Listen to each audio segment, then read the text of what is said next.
Welcome to Fortune Forecast. I am Daisy Raisler, your hostess, and I am glad this video found you. All right, you are in my book playlist, and we are going through The Power of Concentration. This book was written by Theron Q. Dumont, published in 1918. It is in the public domain. If you're getting a vibe that the book sounds like maybe William Walker Atkinson, you nailed it. That was his pseudonym, so he wrote under different names. You can check my playlist for other content that I have here regarding William Walker Atkinson. Okay, so in our previous chapter, my takeaway, a little chat up on this, my takeaway was about responsibility. Some people are eager to take on responsibilities while others are not. I am of the opinion that those that don't want to take responsibility should allow those that are taking responsibility to then do the job and not complain. And that's kind of what we see in our society today. A lot of people sitting in the sidelines complaining about what the people that are taking the responsibility are doing. Now, I do understand when others are trusting and supporting the work. But if they're going to complain, then I am of the opinion that they should come with a solution. If they're not going to take action, they should come up with a solution if they know a better way. But too many people just don't want the responsibility. They don't want what comes with it. So therefore, then should they be entitled for the rewards? Because you know what? It's a lot of work to shoulder responsibility. I don't think that we should shun it, but definitely admit that you don't want to take it on. So then be okay with your lot in life. But I do hope if you, by chance, came up across this video or it found you, that it's not a coincidence that you, like me, are looking for answers, and that you, like me, am willing to give it a try, and take on what we must to be better, to do better, because I know we can, and maybe in that we have something in common. And the purpose of me bringing this book is because I am looking for answers, and I am willing to do a little bit more to become a better person. I also felt a little boost of energy when he stated, "We are heirs of all the ages, and we must know how to use our inheritance." Wow, that was pretty awesome. It's kind of something in me kind of moved, and now I can understand what they're talking about, past, present, and future. And as we step into that complete sense of I am and allow God to work with us, there is really no timeline. It is really about doing good and moving the race forward in what we can do now. That's why I do agree that it is important for us to find our way and get involved in things that we love doing and that we are kind of geared to physically do. I mean, I know that it's challenging if you're like 3 feet tall and then you want to become a basketball player. It's kind of hard, right? But in a sense, really, it's kind of honing in our gifts and then driving ourselves towards that. Even though maybe now we may find ourselves doing things that we must do because there's things that we have to do to pay our bills and take care of our families, but to find the power, the will, the desire on those extra hours to start working towards a better life as we can design for ourselves, right? So definitely this last chapter was for anyone that was geared towards starting a business, and I believe that there were a lot of golden nuggets. I hope that you were able to wean good things from it. All right, are you with me? Ready for lesson 11? Let's go. Concentrate on courage. Courage is the backbone of man. The man with courage has persistence. He states what he believes and puts it into execution. The courageous man has confidence.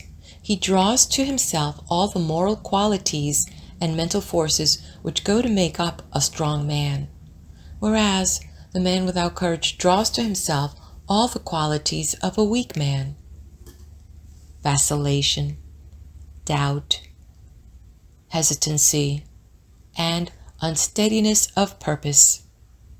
You can, therefore, see the value of concentration on courage. It is a most vital element of success. The lack of courage creates financial, as well as mental and moral difficulties. When a new problem comes, instead of looking upon it as something to be achieved, the man or woman without courage looks for reasons why it cannot be done, and failure is naturally the almost inevitable result. This is a subject well worthy of your study. Look upon everything within your power as a possibility instead of as merely a probability, and you will accomplish a great deal more. Because by considering a thing impossible, you immediately draw to yourself all the elements that contribute to failure. Lack of courage destroys your confidence in yourself. It destroys that forceful, resolute attitude so important to success. The man without courage unconsciously draws to himself all that is contemptible, weakening, demoralizing, and destructive.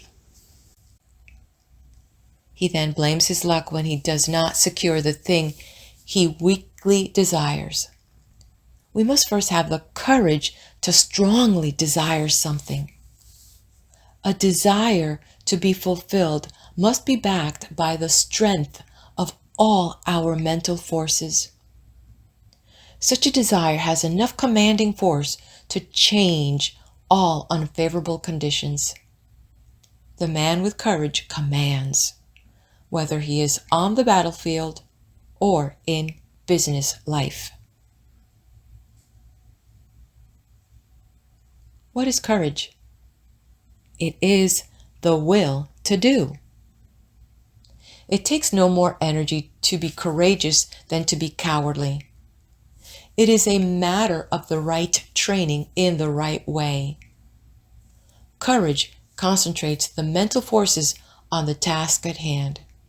It then directs them thoughtfully, steadily, deliberately, while attracting all the forces of success toward the desired end.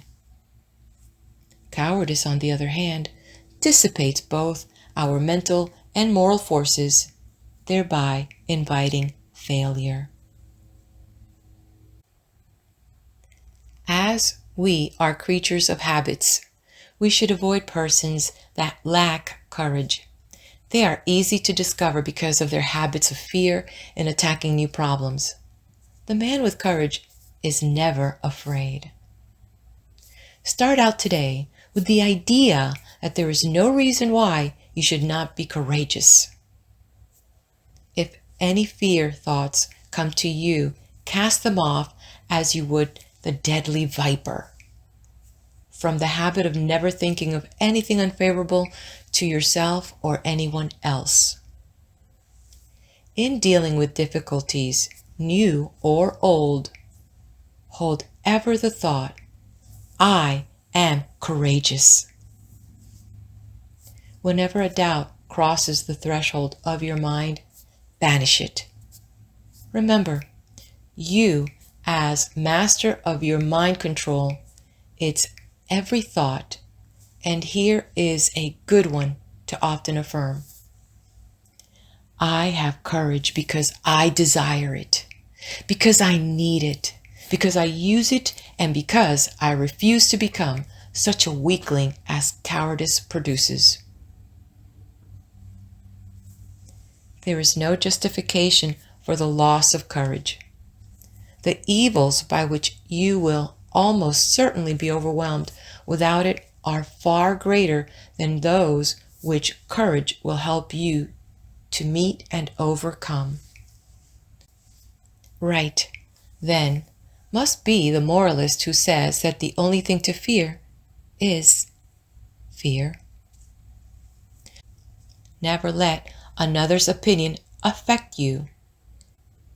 He cannot tell what you are able to do. He does not know what you can do with your forces. The truth is you do not know yourself until you put yourself to the test. Therefore, how can someone else know? Never let anyone else put a valuation on you. Almost all wonderful achievements have been accomplished after it had been thoroughly demonstrated that they were impossibilities. Once we understand the law, all things are possible. If they were impossibilities, we could not conceive them. Just the moment you allow someone to influence you against what you think is right, you lose that confidence in yourself that inspires courage and carries with it all the forces which courage creates. Just the moment you begin to swerve in your plan, you begin to carry out another's thought and not your own. You become the directed and not the director. You forsake the courage and resolution of your own mind, and you therefore lack the very forces that you need to sustain and carry out your work.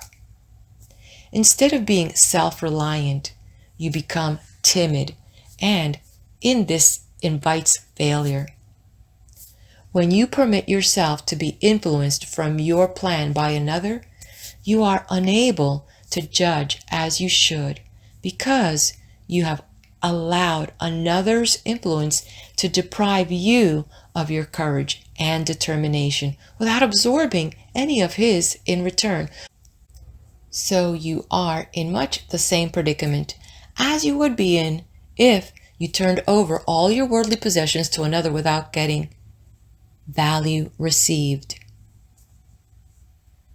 Concentrate on just the opposite of fear: want, poverty, sickness, etc. Never doubt your own ability. You have plenty if you will just use it. A great many men are failures because they doubt their own capacity. Instead of building up strong mental forces which would be of the greatest use to them, their fear thoughts tear them down. Fear paralyzes energy. It keeps us from attracting the forces that go to make up success. Fear is the worst enemy we have.